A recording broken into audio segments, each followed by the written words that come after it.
Halo pemirsa, semoga Anda dalam keadaan sehat dan sukses selalu. Saya Coki Sitohang menjumpai Anda dalam program Berbagi Sukses. Saya bukan hostnya, saya justru narasumbernya. Selama setengah jam ke depan ini, saya dan seorang kawan baru saya nanti akan berbagi pengalaman mengenai bagaimana membangun usaha roti. Karena saya punya usaha di bidang roti dan beliau juga demikian. Karena pabrik roti beliau ini, kawan baru yang sebentar saya akan kenalan dengan dia ini, sudah berdiri sejak tahun 1968 di DKI Jakarta. Wah, saya perlu belajar banyak dari dia. Dan tentunya beliau juga bisa belajar dari seorang muda seperti saya. Pastikan Anda menyaksikan program Berbagi Sukses ini.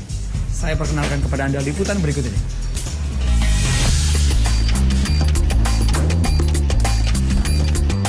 Aroma harum khas makanan manis menebar ke seluruh ruangan.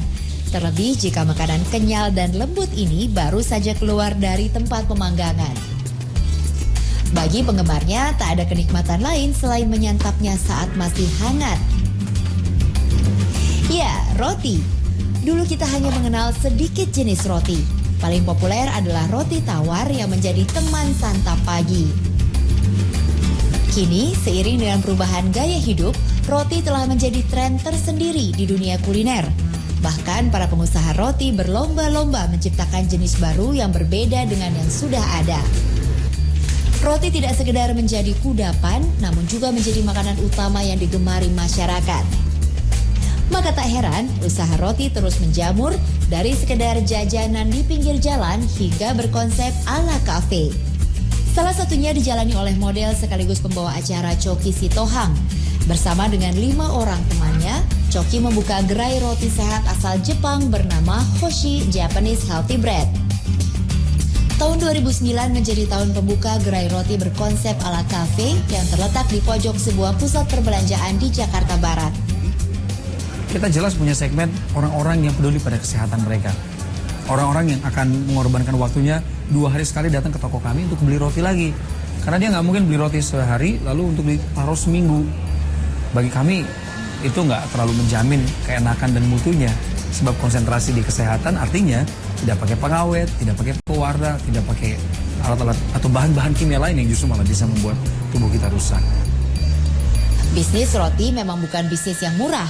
Untuk investasi awal, Coki yang berperan sebagai manajer promosi mengaku modal sebesar 1 miliar rupiah harus dikeluarkan hanya untuk pembelian mesin pembuat dan pemanggang roti. Perlahan namun pasti, seiring dengan semakin banyaknya pengunjung pusat perbelanjaan ini, roti Hoshi mulai dikenal dan memiliki pelanggan setia.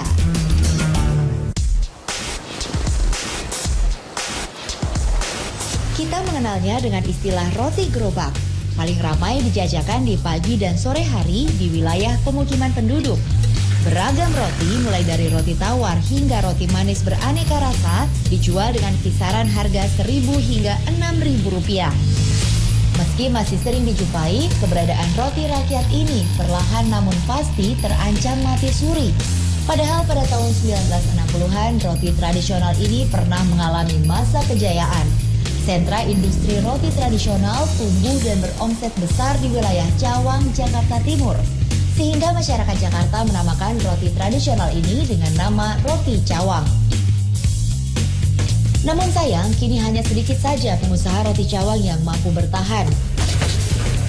Fauzi Sarmada, pemilik roti Ihsan adalah salah satu yang masih kuat berdiri di tengah gempuran berbagai produk roti modern. Pabrik peninggalan orang tuanya seluas 1.000 meter persegi ini kini hanya mampu memproduksi 3.000 roti setiap hari. Jauh berkurang dibandingkan 40 tahun yang lalu. Nah, di saat krisis moneter itu banyak perusahaan-perusahaan kecil, industri kecil seperti kami ini yang tutup atau yang ininya lazimnya bangkrut lah ya. Namun alhamdulillah sampai detik ini kami masih bisa melanjutkan roda usaha keluarga. Tak ingin menyerah dengan keadaan, roti Ihsan tetap berusaha memperbaiki diri. Tidak hanya demi tradisi roti Cawang, tapi juga demi kehidupan lebih dari 30 orang pekerjanya. Oke, itu dia orangnya ternyata, Pak Fauzi ya.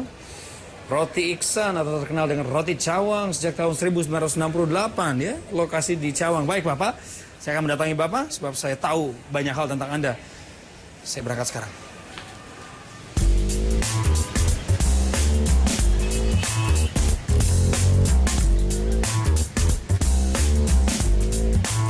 Pak, sorry saya mau nanya nih.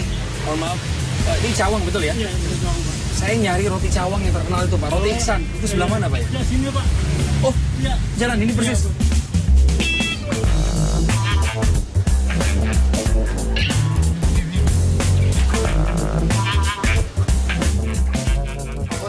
Ya. Oh, aduh. Pak Joki, akhirnya gimana? ketemu di sini juga. Iya, sehat Pak Joki ya? Sehat dong, sehat sekali, Pak. Aduh, ini teman-teman lagi pada sibuk kayaknya. Iya, biasa lagi waktunya. Lagi waktunya. Yang ada yang persiapin buat produksi, ada yang persiapin mau berangkat dagang. Biasa keliling ya. Iya. Pak, roti Iksan kan salah satu roti yang terkenal sebenarnya di Jakarta ya. Hah? Roti Cawang katanya orang. Betul, gitu. betul. Karena produksinya kan di daerah Cawang ini ya. 68 dia berdiri pertama. Iya, September 68. Ayahanda ketika itu. Betul, keluarga. Lalu bertahan, berkembang selama hitungan puluhan tahun. Tapi kita tahu semua tahun 96 menjelang krisis moneter ya. Semua industri usaha kena di Indonesia, termasuk Betul. roti Iksan ya.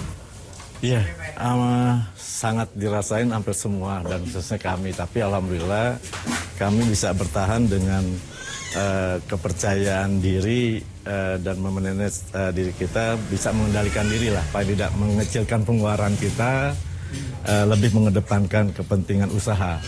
68 sampai 2011, lebih dari 40 tahun bertahan. Saya melihat roti ini sudah punya pasarnya sendiri. Yang kedua, ini merupakan suatu tongkat estafet dari orang tua kepada anak, dan orang yang memegang tongkat estafet berikutnya merasa memiliki tanggung jawab moral untuk tetap membuat usaha ini bertahan. Saya melihat di sini ada integritas. Sekarang ini, Pak, sekarang ini yang saya ingin tahu, kesulitan apa yang paling besar yang dihadapi oleh roti Iksan? Kelemahan kami adalah di packing. Packing ya? Artinya plastik bungkusan. Ya, dia kalau kayak roti tawar ini kan kami dibungkus rapi seperti ini ya. Bungkusannya dengan 2 warna. Ada, kalau mereka ada juga yang full seperti itu. Gitu. Kondisi Jakarta sebagai ibu kota, banyak warung-warung di pinggir jalan yang sebenarnya menjadi segmen pasar kami para pedagang untuk naruh-naruh di tempat warung itu yang kegusur. Karena kan melalui dasar perda hukum perda 11 itu, ketertiban ya, itu kan. Betul. Ya akhirnya banyak warung-warung dan itu langganan-langganan pedagang kami yang hilang.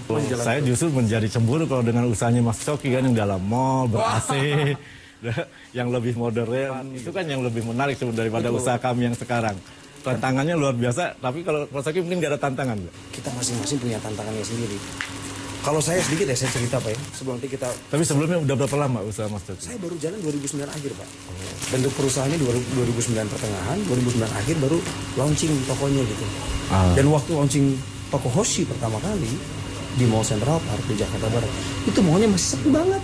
Kalau kita nyewa tempat di sebuah pusat perbelanjaan modern, pasti murah. Pasti murah. Murah buat Mas Bang Coki gitu. Bukan Pak, salah. Murahnya tuh mahal banget Pak. Kalau ujung-ujungnya adalah uang atau finansial, betul memang masalahnya sama. Tapi kasusnya yang berbeda. Apa yang terjadi pada roti Iksan dengan 2 tahun masa sulit 96 sampai 98 dan mereka bisa bertahan. Kemudian dari 98 sampai 2011 pun mereka masih bertahan bahkan berkembang. Ini sebenarnya motivasi. Ini merupakan suatu gambaran mengenai perbaikan ekonomi kita. Nah itu nanti saya akan ceritakan juga sama Bapak, saya ingin sharing. Tapi sebelumnya, kalau melihat roti Bapak seperti ini, saya pengen tahu produksinya gimana. Oh boleh, ada di sana produksinya, tempat produksinya. Sebentar. Selamat jualan Pak. Mari Pak.